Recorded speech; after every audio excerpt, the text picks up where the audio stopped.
Hi friends, Dr. Rob here from LeaderTribe.com. If you're watching this anywhere other than LeaderTribe.com, be sure to jump over there, get the free downloads, the show notes, things like that. Today, I'm really looking forward to this.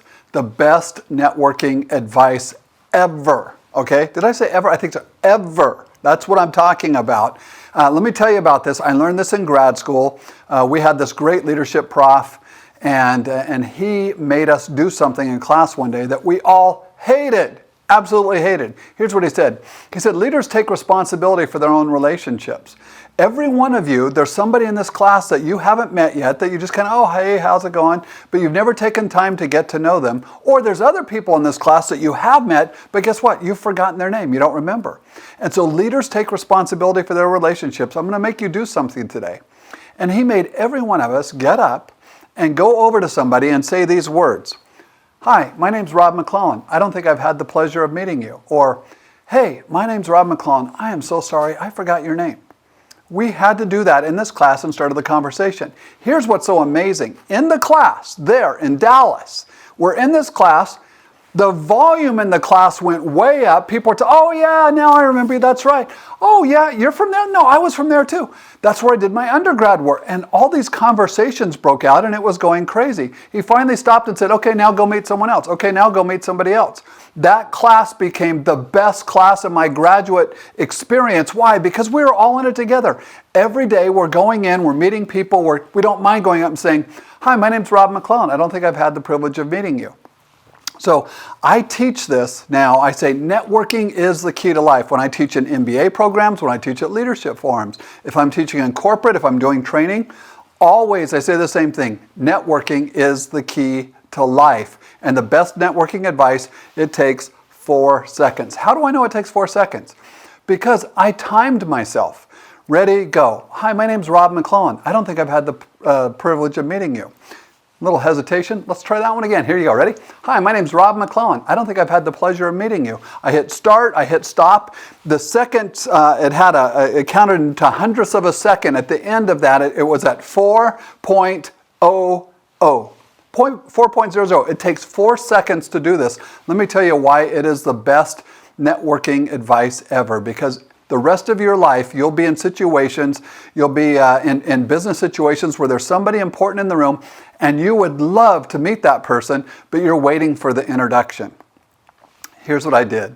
Years later, I was working in Washington, D.C., and I got an invitation to a really cool group. It was a leadership group that met on Wednesdays downtown at the Army-Navy Club. So you go into the Army-Navy Club. This is where some top military brass types hang out. And on Wednesdays, they had a networking leadership type of lunch where some of the top people in the military in our country who were in Washington, D.C. would be down there and they'd do leadership lessons. Well, I started attending this. I got invited. It was a great invitation. And then after I'd been there maybe 6 or 8 months, they said, hey, Dr. Rob, would you teach one of our lessons for us? I thought, what am I going to teach these guys? I went right back to this. And so I stood up and I gave the illustration of my graduate class. I told what had happened. I said, in this room, I know this is true because I've been coming for a while and there's people in here I've met before, I've forgotten their names, or people I'd love to meet, and I just haven't had the privilege. And so right now, and I made all these guys get up. We're talking lieutenant, corporal, people, all different ranks in the Army and in the Navy. I don't want to mess this up and get it wrong.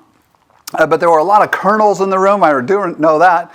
And I made them all get up, these great leaders, battle-hardened veterans, and go around and say, hi, my name is Colonel so-and-so. I don't think I've had the privilege of meeting you. Or, hi, my name's Colonel Blake, and I'm sorry I've forgotten your name.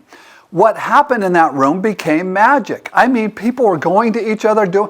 This was working even with these top leaders. And at the end, I just said, hey, stop. Would you stop? Okay, sit back down. We've got some other lessons to go through. But what I saw happen, it just blew me away. And so here is the key to life on this one. The very next week, I go back to the Army-Navy Club. I'm not teaching that week. I'm just one of the regular people. Well, on that particular week, this general walks in. I don't even remember how many stars he had, but it was evident in the room. The second this guy walks in, everyone's like sitting up a little bit straighter. And now I'm a civilian. I'm just kind of like, who's the new dude? But I mean, it was palpable what happened in that room. There were all these people. It's like, that's General so-and-so. the lowest ranking guy in the entire room. This is a true story. What I'm telling you, this is what happened. He went right up to the general and he said, "Hi, General, I'm Sergeant so-and-so. I don't think I've had the privilege of meeting you." And he goes, "Well, hi, Sergeant, how are you today?" He's like, "I'm doing well."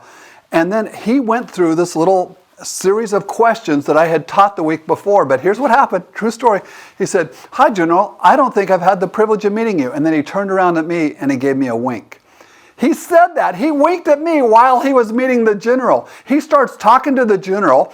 They start hitting it off. They're having a great time talking back and forth. And then there's other people sort of like, they're coming to the sergeant now and going, "Excuse me, would you introduce me to the general?" Why? Because he stepped out in faith and he took a little bit of advice. 4 seconds of courage. 4 seconds of courage. That's what it takes to go up to somebody and say, "Hi, my name's Rob McClellan. I don't think I've had the privilege of meeting you." And they say, "Hi, Rob. I'm Charles Schwartz. Great to meet you, Charles. Are you from wherever I'm standing right there, wherever my feet are planted? If I'm in Charlotte, I'm going to say, 'Are you from Charlotte?' If I'm in San Francisco, I'm going to say, 'Are you from San Francisco?' 'Oh, no. Then how long have you lived here?' 'Oh, about 8 years.' 'Oh, really? Where did you live before that?' 'I lived in Chicago.' 'What brought you to San Francisco? Was it a job change?' 'Yeah, it was.' 'Well, what kind of work do you do?' It just leads wherever your feet are planted. That's the very first question you ask. 'Hey, Charles, it's great to meet you. Are you from wherever we are at the time?' Sometimes they'll say yes, rarely. Usually they'll say no. 'How long have you been here?' 'Oh, where were you from before that? Was it a job change? What kind of work do you do?' And then you're right into those conversations. It is so fun to see people begin to open up, to see things begin to happen as a result of going up and doing 4 seconds of courage. Now, the other one I taught you, and I believe this is more important, is when I can go up to somebody and say, "Hi, my name's Rob McClellan. I am so sorry, but I have forgotten your name." There's just something humble about that where people go, "Oh, you know what? I do that all the time," and it helps the friendship to grow. Try that as well. Hi, I'm Rob McClellan. I'm sorry. Actually, you shouldn't say I'm Rob McClellan because you're not, but I am. No. Say your name and just say, "I'm sorry, I've forgotten your name." People respond beautifully. It's the best networking advice ever. Relationships will open up when you will have the courage, because people always respect somebody having the courage to take the initiative and do something great. Hey, again, this is Dr. Rob from LeaderTribe.com. Jump on over there, get all the free downloads, and sign up for your daily dose of growth.